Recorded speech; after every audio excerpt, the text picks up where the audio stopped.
Hello everyone, welcome back to my video, and today I'm going to be doing a book review. So the book I'm going to be reviewing is Sarah J. Maas's House of Earth and Blood, the Crescent City novels. So first of all, I waited a while to pick this up just because I was like hoping the price would go down. It didn't, and I caved. But the hardcovers are really pretty. Simple, and then on the inside, look at that. So I don't regret buying it. I don't at all. Anyway, so this is an 800 book. 800 book. This is an 800 page book. So let's get started. To start off, the first chapter was kind of confusing. I felt like she was trying to cram a lot of information in it. There wasn't a lot of backstory, like there was no prologue. It just started. But once I got into it, it was very good, and I think I rated it 5 out of 5 stars on Goodreads because I would rate it a 4.7, so I just kind of rounded up. So from here on out, if you haven't read this, then there's gonna be a lot of spoilers, so stop watching, go read it, and then come back. Page 31 is where I started my notes. Oh, in Bryce's and Danica's kitchen, they have a calendar that's the hottest bachelors of Crescent City, clothing optional edition. I thought that was really funny. And it showed all kinds of different creatures. I don't know if that's the right word, but... Well, I'm not gonna lie here. When... It was only the 38th page, but... there was something between her and Connor, and I was like, okay, the love interest. Boy, was I wrong. Well, it started when he was like, can you at least let me ask you out, or do I need to get into a fight with you about my phrasing first? Then she was like, I don't date wolves. On my notes, I was like, I would. But, like, I genuinely thought they were gonna be the love interest, and then... Yeah, just wait. The same night it happens. But first I wrote when she went, oh yeah, when she went on a date with Reed. Ugh, the human garbage, human piece of garbage. He was so rude. First of all, he was late, and then he kept like, what page did I specifically say? And then he kept like putting his finger up when he was on the phone, like not paying attention to her or whatever. Anyway, he was basically a piece of shit. Like, yeah, judging her and whatever. And then of course then she ditches him, breaks up with him, then goes clubbing, and then that's kind of when everything happens. So she's high and on drugs, a bunch of other stuff, and Danica is at home with the pack of wolves because they have like one night a week where they're supposed to like hang out with each other, you know, just to bond. And then she comes back and all the wolves are fucking dead, and I was like, well, I knew the best friend died. I knew Danica died just because I read the synopsis. It was a while ago. I didn't read the synopsis again just before reading, so it's been a while, but literally I was like, okay, there goes Connor being the love interest. Boy, was I wrong. So then I guess from page 44 to 112, I didn't have a lot that I wanted to write down. It was kind of just getting into the story of everything. Oh, and this one I was like, shit, like Hunt's screwed because this chapter is in his point of view, and basically he's enslaved to Mika, the Archangel, until he fulfills all the lives that he took in the wrong battle, like he was on the wrong side. I mean, obviously that's subjective, but he killed 2,217 people. He didn't actually kill that many. Apparently, he also took responsibility for the people, like, because he was in charge, like, where he deployed them, how many people they killed as well. So he's basically screwed because he's in Mika's service until he kills that many people for him. And they're immortal, so that's going to be a long time. And up to this point, when I read this, I was like, that's really shitty. He has killed a total of 82 for Mika. And I was like, yeah, you're screwed, man. Page 133. So Mika comes, or first Isaiah and Hunt come to her place of work, the antiques place or whatever. to see her, and then Mika comes, and he was like, she thought she was gonna be in trouble, like accused of the murder, but basically he wants her to look for Danica's murder. And God, this is fucked up once you get to the end. But anyway, she's surprised. I was actually surprised. I didn't think they'd want her to look for it. I was thinking she would go against them and like investigate herself, which is how most of those books go, but I was very wrong. Oh, just 141 when they're like, yeah, and Hunt's gonna be with you, like working with you throughout the investigation. And I just wrote, I was like, I can't wait for Bryce and Hunt to work together. Yeah, and at the beginning, Hunt has no faith in her ability to find Danica. He thinks she's just like some spoiled party girl. I'm so excited for her to prove him wrong. Up until this point is what I said. So we jump about another 100 pages. Oh yeah, and then, okay, so this is page 249 when Hunt like admits something to her, that the angel that night when she was running to chase the demon that killed them, Mika was the angel that she saved, which she had no idea. And he hadn't told anyone because he was an archangel and he didn't want the publicity, the bad PR, I guess. Anyway, talk about full circle, that coming around. Okay, 259, so when she goes to the club after they have a fight, and she's just sitting there, and then Hunt's like, oh, they're with Juniper as well, and then Hunt's like, oh, let's get some food, and then he's like, you can't just drink for dinner, and then he like takes her glass, and he smells it, and he's like, this is water, and she's like, yeah, I don't drink. She hasn't drank in 2 years since Danica's murder. Oh, I love this part. So page 352 when her brother Rune and the other two guys, Flynn and Deck, are at the shooting range, and then her and Hunt go, and they don't know that her stepfather is like the sharpshooter something or another, Randall or whatever his name is, and so he obviously taught her a lot to defend herself, so she's really good. And so she takes the gun and she shoots 3 times, and they're like, you only hit it once. They're like, no, she didn't. She hit it almost perfectly through the first bullet hole 3 times. And then I was like, power move. But then she looked at Hunt after, like, because I guess most guys, like, she hit it because most guys would be like the alpha hole is what she calls them, like asshole, but like alpha male. And she's wondering if he's gonna be like, oh, she's like better at me or whatever, be scared of her power in case she's better because they have such big egos. But then he takes the gun, and I think even without looking, which is pretty cool, without looking, he shoots, and he shoots it exactly through the same hole. It's crazy. So this one I don't have a page number for. I guess I kind of just read a scene again and I was mad. I was like, I hate Sabine. She's such a bitch to her. Oh yeah, and then I put, well, okay, she didn't kill Danica, which I honestly didn't think she did. I mean, it was suspicious, but she didn't. And then, but she said that Danica stole the horn. I genuinely wasn't expecting what was gonna happen, but it did. And then page 468, when Bryce and Hunt were like thinking of ways like to get clues or whatever, and then she's like, why don't we call a demon? He's like, that's very stupid. And then as they're arguing about it, he kind of says yes. He says yes at the end, and then she's like, okay, good, because the fucking demon appeared. She was already calling him before she got his approval, because, you know, she never did anything for, like, with his approval. She kind of just did whatever she wanted. So he's shocked, and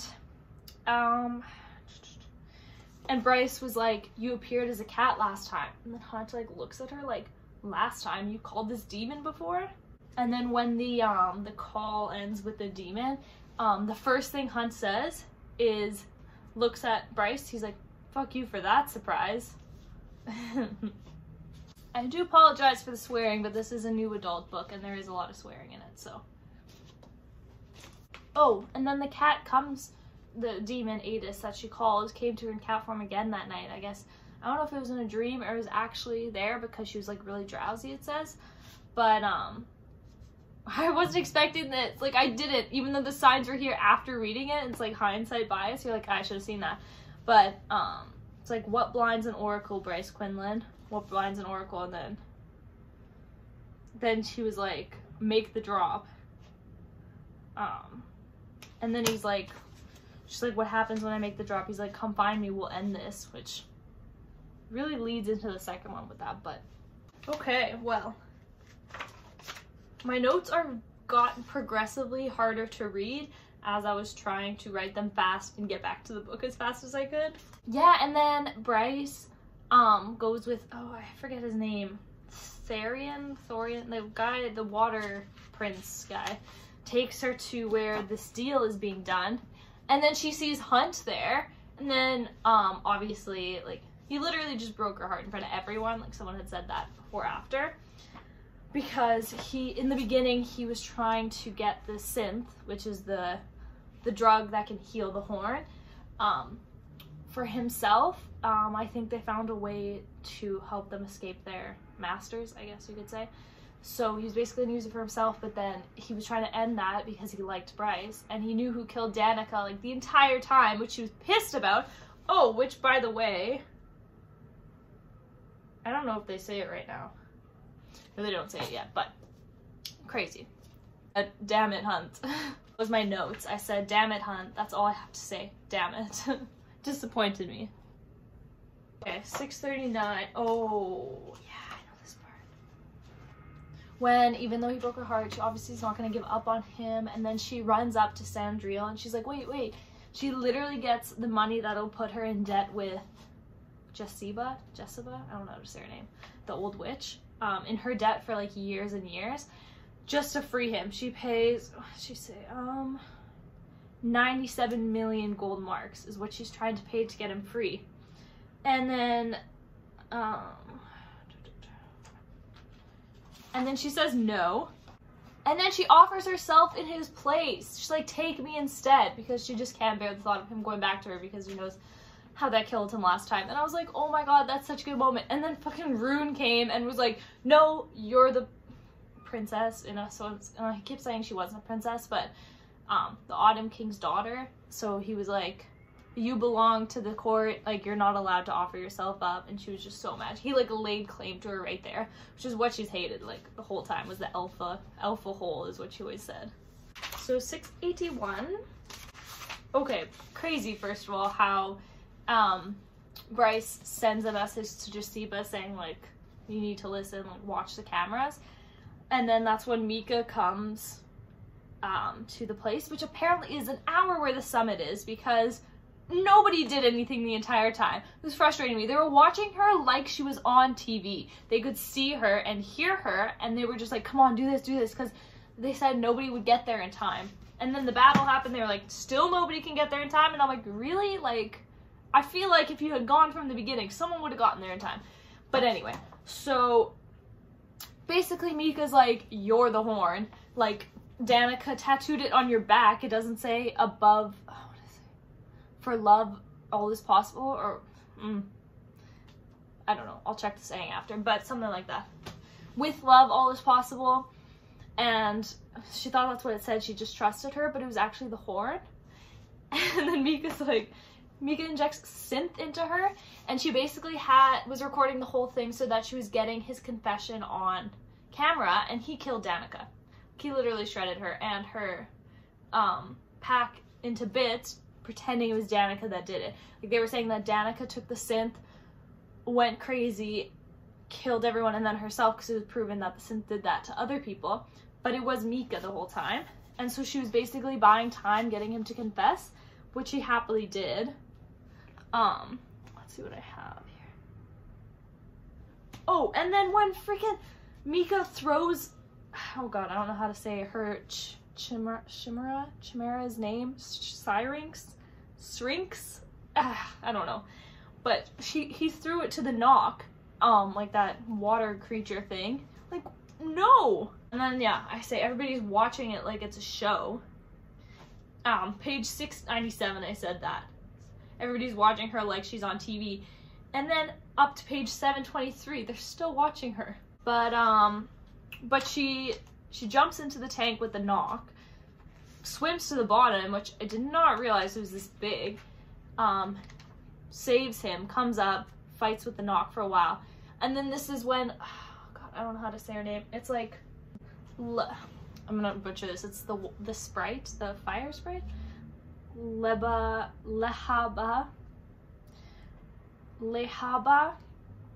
Okay. I'm gonna put how it's actually spelled right there. You give me your best guess, because I don't know. But anyway, that's what it is. And so she locks Mika in the cupboard because she has the power. She saves the Sphinx. She has time to like give it mouth to mouth, like save it, before he comes out. And then she, oh god, this part is so sad. Not gonna lie, I cried a few times at the end of this book. This being one of them. So I can't say her name. Lehaba, however you say her name, she was gonna stay in time so that her and Sphinx could make it out. And then Bryce is like, no, we can figure this out, we can go up, like make it out together. And she's like, no. And then she's like, let me do this for you. And then Bryce was like, you're free, like I freed you, I paid, I have the papers on my desk, I was gonna throw a party for you. And then she's like, I know, I peeked in your dresser or your drawer, and she was free. And then she's like, let the world know that my first act of freedom was to help my friends. And she just sacrificed herself and gave her a few precious seconds to get upstairs to get a gun to kill Mika. But it was so sad. Oh, and then so the few seconds that Lehaba bought her, she went upstairs, got the gun, some kind of special bullet, I guess, or anything, whatever, I don't know what it was, but basically she doesn't miss, right? She waited until he got close, and then she shot him right in the, their words, not mine, right in the fucking head. And then basically, like, everybody's watching this, right? She killed an archangel. Apparently you could feel the power move through the room because she killed him. And then just to be sure, she cut off his head, burned his body, and then she vacuumed up his ashes like she was vacuuming up chips, is what they had said in the book. And everybody's like watching, like, nobody in the room is gonna say anything, but like people are coming from the auxiliary, and she obviously can't get away with killing an archangel because nobody else knew that he confessed and whatever. So she basically got rid of all the evidence. Honestly, this entire scene was so wild and intense because everybody was watching, so it was obviously happening very fast. But yeah, and I was like, I'm trying to stop and write my thoughts, but I want to keep reading. Oh yeah, and then that's my favorite saying. And then there's the battle, like they open up, something opens up the gates to hell, I guess, and there's like a few like portal opens, and so she's there and she's like killing as many things as she can, and she's using Danica's sword. And then the prime of the wolf, so Sabine's dad, I guess he's still alive, he said, Sabine's like, there are no wolves left for the old square. And then the prime was like, one wolf remains in the old square. And like everybody looked to where he pointed. He pointed to Bryce, and then Sabine was like, that's Danica's sword you're sensing, father. And then the prime's eyes like blinked at the screen. He was like, a wolf. And then he tapped his heart. He was like, a true wolf. I don't know why I just did it up there, but... And I was like, yes, thank you. Sabine can go... I'm not gonna say that. Sabine sucks. Oh, okay. This part's good too. Everybody's just fucking disobeying Sabine left and right because basically Bryce is on the phone now. She can hear them too. And she's like, tell whoever's at the summit that I need backup in the meadows, which is the human side, which they can't defend themselves, right? And then Rune's like, get to the vault or the shelter. It's a massacre. And she's like, obviously not gonna leave them. And then she's like, there are children here and babies. And then like nobody said anything. And then over the speakers, they're like, I'm coming, Bryce. And then she's like, Ethan? I think that's how you say his name. It's weird. And then Sabine was like, Holstrom, you stay at your... Sorry, I'm saying the F word so much, but that's what they said. Stay at your fucking post. And then Ethan's like, Bryce, I'm coming, hang on. We're all coming. And then Sabine's like, you're disobeying a direct order. And then he just cut her off in the call. Because, like, she's not doing anything to help these innocent people. She's the worst. But anyway, that happens. Finally, they makes up for calling her a slut all those times. I mean, he didn't, but the other girl did, Amelia. Okay, so 7:31. Oh, okay, and then they get a bunch of they kill a bunch of people, just enough to get everybody in the shelter. Her and Ethan are working side by side.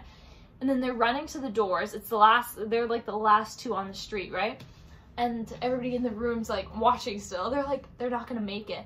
And then she takes like a step back as her and Ethan are running and pushes him forward into the door, and then the door shuts because there was like people were trying to hold it open, but they couldn't for long. And basically I knew she would save him before Ethan. I knew that was gonna happen. And Hunt knew it too. He was like, I know what's about to happen. He was like, no. Oh, here's another time I cried. Page 735, when she's on the phone and she's like gonna sacrifice herself basically, and she knows she's gonna die, so she's like saying goodbye to everyone over the phone, and it's like on speaker, like everybody in the summit meeting can hear. I'm not gonna read it because it's sad, but it's really sad. And then page 738. Okay, so I kind of knew that she was Starborn, like Rune was. I didn't know that she was like the one, like the chosen one type thing. And also I was like, okay, I figured she was Starborn, but she wouldn't get her powers until she dropped. And she refused to drop for a few years. She had powers the entire time. They're just hiding it. I did not know that. I didn't expect that one. I thought, yeah. So anyway, that happened. Oh yeah, and then Hypaxia. God, you know, these names are hard to say out loud. In my head, I just like go through them, but so Hypaxia, the queen of witches, so she's like good at healing and stuff, medical. She heals the crown, the black crown above Hunt's eyebrow, which basically, I guess, stops him from being a slave, and nobody knew that you could just do that. Like, and then Rune was distracting Sandriel, and so basically shit went down after he got that off. He literally just chopped her head off, and then he was free. It was nice. Well, he wasn't fully free yet. He still had to answer to the Ox, or the 33rd, whichever one it was. And then, I guess a bunch of smoke or dust, and he came through and he was like holding her severed head in his hand. Everybody was like, they forgot how powerful he was because he hasn't been able to do that. Here's another part I cried. Basically, page 764, 765, so the beginning and end of the chapter, when she touches the thing and she's making the drop with Danica, but Danica's on the other side. It's so sad. They're just like yelling to each other, like, light it up, light it up. And basically they go through a bunch of shit down there. Danica's like, you need to go back up, like. And then the Autumn Kings, like Maddie's like, nobody's ever made this drop on their, like, made the drop on their own. Like, there's no way she's gonna get back up. And basically, when she dropped, I guess there's some kind of like power meter. It shows you she surpassed Rune's, and she was literally a decimal point above the Autumn Kings, and everybody like looked at him, and I was like, that's hilarious. Then he's like, it doesn't matter, she's not gonna make it. And then basically, I guess there's like 6 minutes or something you have to make the to ascend back up. And so the last second, she's talking to Danica for a while, and then she's like, you have to go. And so she's fucking sprinting back to her body, sprinting up, which I'm not actually sure in my mind. I'm not really sure how that really worked. But anyway, she was sprinting back to her body. On the other side, like, oh, right, when she descended, her powers, like, I guess she finally got her powers, so it, like, wiped out every evil thing, closed the portals, saved, like, healed the people. And so she was like, I did what I had to do. But then Hunt was alive, so, like, he was almost near death. So he was giving her, like, chest compressions, trying to make sure she, like, woke up, because, like, she knew she was close. Basically, that's how it ends. He's free. Like, he was gonna work with Isaiah. He had a slave tattoo on his wrist still, which meant he had to obey the Republic. So he still belonged to people other than himself. Oh, and then she gets a call from, oh god, Regalis, the right hand of the Astery or whatever.